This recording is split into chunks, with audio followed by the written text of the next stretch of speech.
Protect your DNA. BioPQQ can promote formation of new mitochondria. Infowarsstore.com. Your right hand. Do you solemnly swear to tell the truth, the whole truth, and nothing but the truth, so help you God? Please be seated. That lying son of a gun, lying today as he took the oath, just as he lied when he was sworn in and said that he would follow the Constitution and defend this country against enemies, foreign and domestic. Joining us now is Jerome Corsi, our Washington correspondent. Thank you so much for joining us, Dr. Corsi. Great pleasure to be with you. Thank you. So give us your take on this hearing today. We see even people like Chris Matthews saying, hey, they just this just all fell apart for them.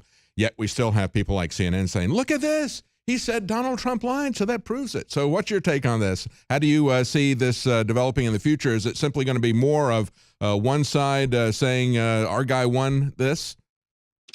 Well, I think the American people realized that this was the end of Comey. I mean, Comey basically today, let's look at the things he admitted to. He admitted that basically Loretta Lynch obstructed justice. Yes. He admitted to that he leaked to the New York Times.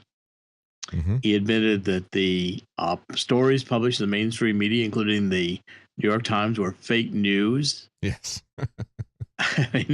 He admitted that the Russian meme, the whole idea of Russian collusion had no basis in fact. Mm-hmm. He admitted he didn't have the courage to confront the president of the United States when he thought he was asking him to obstruct justice. Mm-hmm. I mean, we've got basically here the guy who looks like he's a aggrieved employee who's mad he was fired and didn't say a word until after he was out of a job. Yeah. And I think, as I was saying at the beginning of the broadcast, it's almost like he prepared the suicide bomb, strapped it on, and went into the Senate and blew it up. But the guy that he wanted to get wasn't there. He didn't lay a hand on Trump. I mean, it just the whole thing came apart. Also, the idea that Flynn was somehow at the center of all this, as Chris Matthews points out, that also fell apart on this. We see him saying that, I was actually operating as a patron for them, but at some point I had to grow a spine and I had to come out and do this difficult thing of saying that even though Hillary Clinton had broken the law with multiple felonies, I wasn't going to prosecute her. So is he too big to be prosecuted? Because to me, that's the dog that didn't bark today. All of this corruption that's going on that we're hearing from the FISA court that declassified their recent decision saying, hey, the NSA violated the law, they violated the Constitution, and so did the FBI by spying on American citizens without a search warrant and by saying that they're going to do it because there's some kind of tangential information here with foreign agents, but there wasn't. Well, clearly, I mean, you're hitting a very important point. There ought to be, from Attorney General Sessions, various investigations on this, and I think it's going to be forced because organizations, including Judicial Watch, are now going to file a whole series of FOIA requests looking for documentation, just parsing his testimony and saying, okay, what exactly happened in the Clinton investigation? What exactly was said between you and Loretta Lynch? Why did you decide to go public and say there was no reason to prosecute? I mean, this is, Comey has, it was like today the kind of swan song of the lying, corrupt Obama-Clinton administration that ends up with this civil servant who is sanctimonious. I mean, boy, does he sit up straight and, speak into that microphone and hear his voice echo through the hall while he talks about his secret squirrel notes that he wrote, because he was sure that Trump was going to lie. Let's talk about whether or not he memorialized this at the time, because we've already had Donald Trump's personal lawyer come back and say, no, Donald Trump didn't demand loyalty from him. So they've already disputed it. It's a he said, she said. And he said that at the very beginning of his statement. He said, well, we didn't go to Attorney General Sessions because it was just my word against Donald Trump's word. But let's talk about the way that he memorialized this. I've got a clip I want to play for you and get your reaction. This is one of the clips that we didn't get to in the last section, asking why he had, writing this unclassified memo. Let's play the question from today's hearing. Memo in a way that was unclassified. If you affirmatively made the decision to write a memo that was unclassified, was that because you felt at some point the facts of that meeting would have to come clean and come clear and actually be able to be cleared in a way that could be shared with the American people? Well, I remember thinking this is a very disturbing development, really important to our work. I need to document it and preserve it in a way, and this committee gets this, but sometimes when things are classified, it tangles them up. It's hard. Yeah, right. Let's talk about that. He said, this is very disturbing. And as we heard today, first he put in his thing, well, I hope that you'll let this go. So then they moved this out to make it very clear that Donald Trump was telling him to shut down this investigation for political purposes. So what he's saying here is that, well, I heard him say this. It was obstruction of justice. And so I decided that I need to memorialize it, but I didn't do it in a classified way. And I didn't tell the people at the FBI. And he just had an investigation 6 months earlier where he's looking at Hillary Clinton for putting stuff on her personal email server.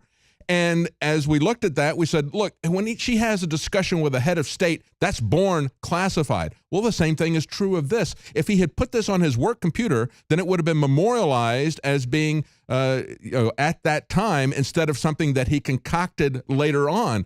But he's throwing himself under the bus, isn't he, Dr. Corsi, by saying, yeah, I thought he was doing something inappropriate, thought he was obstructing justice, so I just made a memo to myself. I didn't tell anybody until he fired me.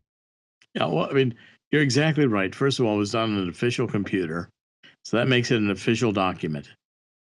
Secondly, the whole idea that he could then leak the document to this reporter from Columbia University who got it to the New York Times because it was really a private email contradicts the fact that he said it was a public document done on an official computer.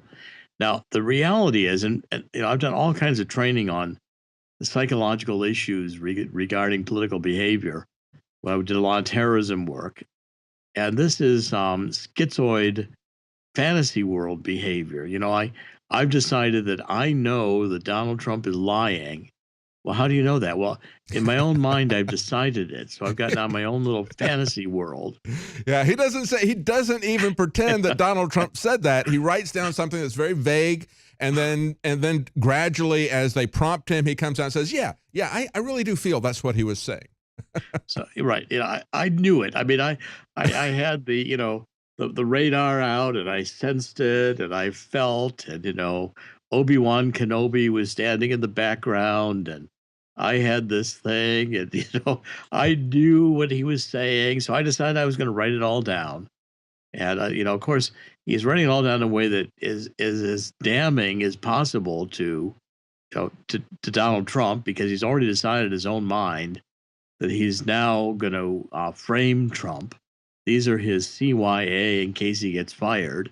He really wants to preserve his job. I mean, these all demand independent verification. One of the things that he said in this hearing, Dr. Corsi, was he said, well, when I talked to Donald Trump in this first meeting, I was talking about this dirty dossier, and I felt really like I had to come forward to him and tell him that we had this dropped on us because I didn't want to come across like J. Edgar Hoover. He's very well aware of the fact that J. Edgar Hoover was blackmailing everyone in Washington, as President Truman said, as JFK pointed out, as Richard Nixon pointed out. I believe that J. Edgar Comey knew this so much. He was a wannabe Hoover.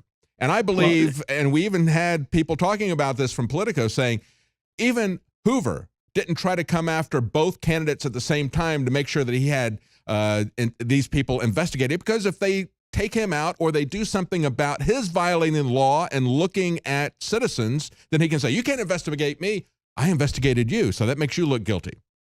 Well, I mean, it's ridiculous. I mean, here, J. Edgar Comey, which is a pretty bizarre idea. I mean, he's saying, oh, but I didn't have the courage, I didn't, well, this guy's the head of the FBI, I mean, I'm seeing people on the internet mocking it, writing, that we were alone, and then it goes into it.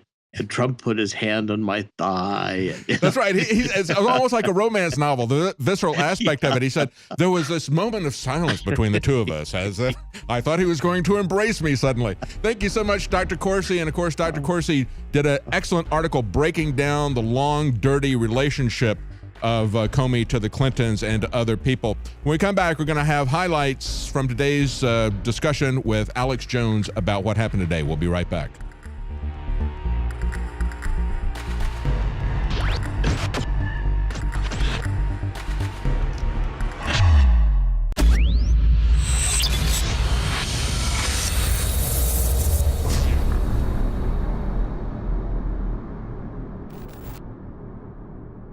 Electrify your day with Secret 12. It's like lightning in a bottle. We all have days in which we just can't seem to perform at the level we'd like to. Infowars Life Secret 12 is designed to naturally energize your body and mind with 2 great tasting and super high quality forms of vitamin B12. Proper vitamin and nutrient intake is essential to keep your body functioning at optimum levels. The reality is, it's hard to take in the proper amount of vitamins we need each day with our modern diets. Secret 12 by Infowars Life is an easy way to naturally upgrade your vitamin B12 intake and support your body's natural systems. It pairs 2 forms of vitamin B12 into one explosive formula. Vitamin B12 supports healthy energy levels through red blood cell formation and aiding in the body's natural processes, but it also assists with many other functions of the body. Electrify your mind and body and take your health to the next level. Experience the power of Secret 12 at InfoWarsLife.com. That's InfoWarsLife.com.